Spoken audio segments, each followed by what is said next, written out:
gizli, ən sirli dizayner olan Marta Marjela haqqında bir qısa video paylaşdım.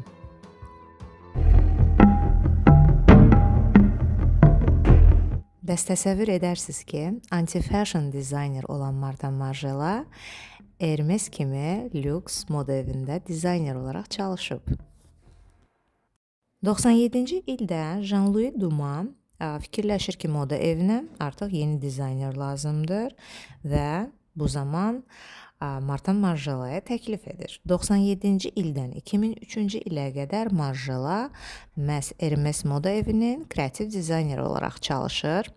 Marjelanı tanıyanlar artıq bilir ki, o dekonstruktiv bir dizaynerdir və belə bir lüks markada dizayner olaraq çalışmaq, yəni hər kəs bir anlıq şok oldu ki, Marjela Hermes üçün nə edə bilər? Lakin Hermes üçün çox gözəl, çox möhtəşəm və Hermesin DNT-sinə uyğun olaraq kolleksiyalar hazırladı. Əslində, yəni bu aşkar idi ki, Marjela maddiyyat üçün bu işə keçmişdi. Təbii ki, bir anti-fashion dizayner üçün belə bir lüks brenddə çalışmaq, yaratmaq çox çətin ola bilərdi, amma o bunun öhdəsindən əla gəldi. Düzdür, Hermes üçün tam olaraq onun DNT-sinə uyğunlaşmalı idi, lakin biz baxsaq, Marjela öz dəsti xəttini də göstərirdi. Mən isə onun başqa kəşfindən danışacağam. Düymələr.